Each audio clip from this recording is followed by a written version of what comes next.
Hello students, I am again with you, part 3rd, our economics chapter development. Okay, please like and subscribe my channel और share किया करो अपने friends के साथ अगर आपको अच्छा लगे तो. ओके, अब हम इसमें जो है हमने अभी तक जो पढ़ा था क्या था, यूएनडीपी और वर्ल्ड बैंक को पढ़ा था. उसमें हमने क्या किया था, डिफरेंट कंट्रीज को कैटेगराइज किया था.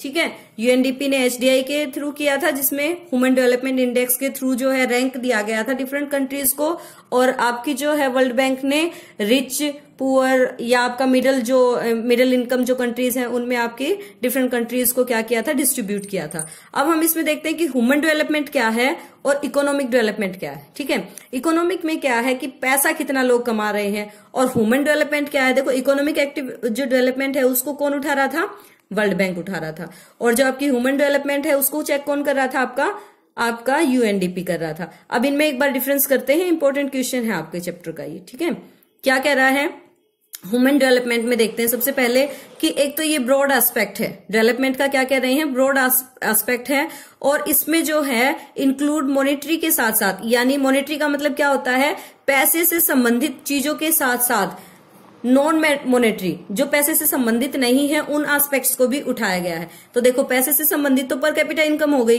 तो इसमें हमने जिक्र किया था कि नेशनल इनकम को तो ये उठा ही रहा है, लेकिन नेशनल इनकम के साथ साथ ह्यूमन डेवलपमेंट में क्या क्या उठा रहा है भाई, आपकी लाइफ एक्सपेक्टेंसी को उठा रहा है, एजुकेशन को उठा रहा है, ठीक है, हेल्थ फैसिलिटीज को उठा रहा है, आपकी आईएमआर जो हमने पढ़ा था इन्फेंट मोर्टेलिटी रेट है उसको उठा रहा है. इन सब चीजों को क्या उठा रहा है, आपका ह्यूमन डेवलपमेंट में उठाया जा रहा है. और क्या कह रहा है, human development is the end और the final goal of all developments. क्या कह रहे हैं कि ह्यूमन डेवलपमेंट ही अंत में सभी प्रकार के डेवलपमेंट की क्या है, अंत में हम पैसा कमाते हैं किस लिए कमाते हैं, ताकि हम अपने जीवन को और बेहतर कर सके. ठीक है, तो क्या कह रहे हैं कि एंड है, फाइनल गोल है, हमारा जो अंतिम उद्देश्य है ना वो क्या है, मनुष्य का विकास करना ही हमारा अंतिम उद्देश्य है.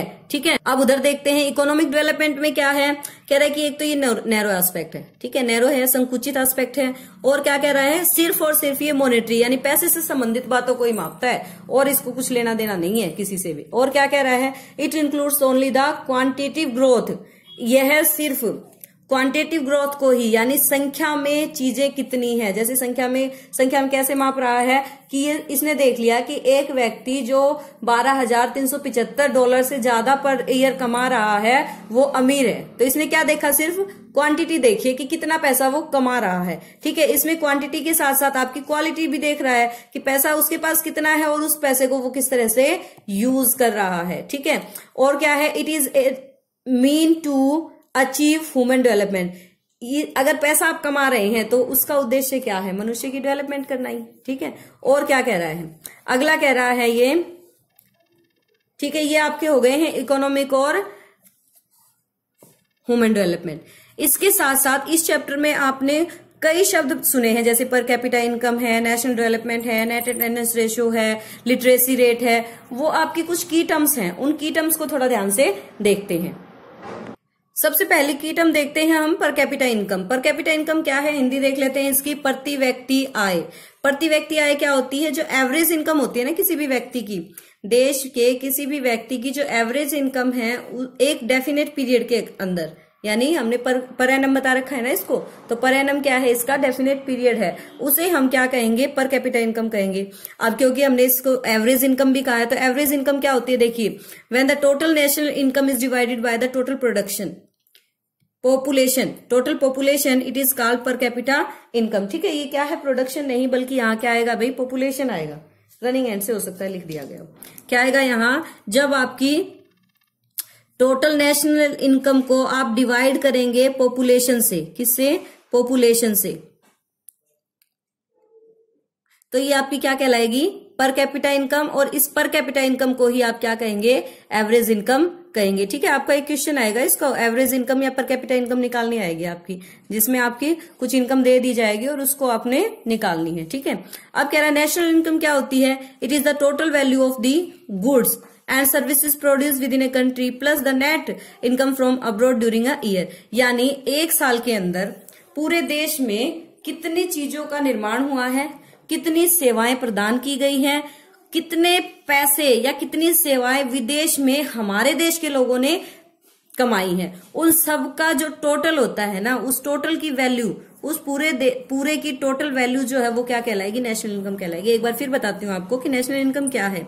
कह रहा है कि जितनी भी सेवाएं या जितनी भी सामान का प्रोडक्शन पूरे देश में हुआ है या देश के लोगों ने विदेश में किया है प्रोडक्शन और सर्विसेज, उन सभी की वैल्यू जो है, ठीक है, वैल्यू किसमें, मनी में उसकी वैल्यू को मापा जाता है, उन सभी की वैल्यू को क्या कहेंगे हम, नेशनल इनकम कहेंगे। ठीक है, और इसी नेशनल इनकम को जब हम अपनी टोटल पॉपुलेशन से डिवाइड करेंगे तो क्या निकलेगा, हमारी एवरेज इनकम निकलेगी, और यही एवरेज इनकम हमारी क्या है, पर कैपिटा इनकम है। अब देखो प्रोडक्शन क्या होता है, प्रोडक्शन एक शब्द है ना, when an activity result in A valuable and useful thing. क्या कह रहा है, जब कोई क्रियाकलाप किसी वैल्यूएबल और बहुत ही लाभदायक चीज में परिवर्तित कर दे, यानी कच्चे माल से हम और ज्यादा बेहतरीन लाभदायक चीज बना लें, तो उसे क्या कहते हैं, प्रोडक्शन कहते हैं। ठीक है, उसके बाद हमारी की टर्म आती है नेट अटेंडेंस रेशियो। कि नेट अटेंडेंस रेशियो क्या होता है, कह रहा है it is the total number of children the age of 14 and 15। कह रहा है 14 से 15 साल के टोटल बच्चे जो स्कूल को अटेंड करते हैं, ठीक है, उनमें से कितने % टोटल बच्चे हैं सेम एज ग्रुप के जो स्कूल में जा रहे हैं। क्या कह रहे हैं, 14 से 15 साल के कितने बच्चे जो हैं स्कूल में जा रहे हैं, ये आपका नेट अटेंडेंस रेशियो कहलाता है। और फरवरी 2020 में हमारा जो नेट अटेंडेंस रेशियो है भी कितना है, 36.55 है भाई। ठीक है, उसके बाद है हमारा IMR। IMR क्या है हमारा, क्या है भाई, इन्फेंट मोर्टेलिटी रेट। ठीक है, शिशु मृत्यु दर। देखो 2011 की जनगणना, सेंसस कहते हैं भाई जनगणना को इंग्लिश में, क्या कहते हैं, सेंसस, CENSUS, सेंसस। जो सेंसस 2011 की है उसके अकॉर्डिंग हमारी जो इन्फेंट मोर्टेलिटी रेट है, यानी 1000 बच्चों पे हमारे 44 बच्चे मर जाते थे। और 2019 में क्या आ गया है, ये 30.92 का रेशो आ गया है। ठीक है, 30.92 का रेशो आ गया है। अब क्या कह रहे हैं, it includes the number of children that die before the age of 1 year as a proportion of 10,000 live children born in that particular area। यानी 1000 बच्चे जहां पैदा होते हैं ना, वहां कितने 1 साल से पहले बच्चे मर जाते हैं, इसे इन्फेंट मोर्टेलिटी रेट कहते हैं। ठीक है, उसके बाद लिटरेसी रेट है। लिटरेसी रेट में क्या आएगा, 7 साल का कोई भी बच्चा जो, क्या कह रहा है, this measure the proportion of literate population in the 7 year and above age group. 7 साल और 7 साल के बच्चे जो हैं जो पढ़ लिख सकते हैं, इसमें लिटरेसी रेट में देखो किसे देखते हैं हम, 7 साल का कोई भी बच्चा किसी भी लैंग्वेज को लिख या पढ़ सकता है, किन्हीं 2 लैंग्वेजेस को लिख और पढ़ सकता है, तो उसे हम क्या कहेंगे, लिटरेट कहेंगे। और 7 साल से और अबो के जो बच्चे हैं उनको मापा जाता है इसमें लिटरेसी रेट में। ठीक है, ये जो लिटरेसी रेट है हमारे देश का 2011 की सेंसस के अकॉर्डिंग कितना है, 74.04% है टोटल कंट्री का। उसके साथ साथ इसमें मेल का कितना है, 82.14%, तो इसमें मेल है एजुकेटेड या लिटरेट, और फीमेल जो है आपकी 65.4% जो आपकी फीमेल्स हैं वो लिटरेट है। अब लाइफ एक्सपेक्टेंसी एट बर्थ, यानी जन्म से आप कितने साल दीर्घायु रहेंगे, कितने साल तक आप जिएंगे, औसत आयु इसमें पूछ रहा है। तो क्या कह रहा है, it denotes average expected length of life, कि कितनी उम्र तक आप जिंदा रहेंगे कोई भी व्यक्ति at the time of birth, उसके जन्म से लेकर, इसे लाइफ एक्सपेक्टेंसी कहते हैं। और 2011 की जनगणना के अनुसार ये कितनी है, 62.8 ईयर है, और 2016 के अकॉर्डिंग 68.56 ईयर्स है, और 2009 के अकॉर्डिंग 69.01 ईयर।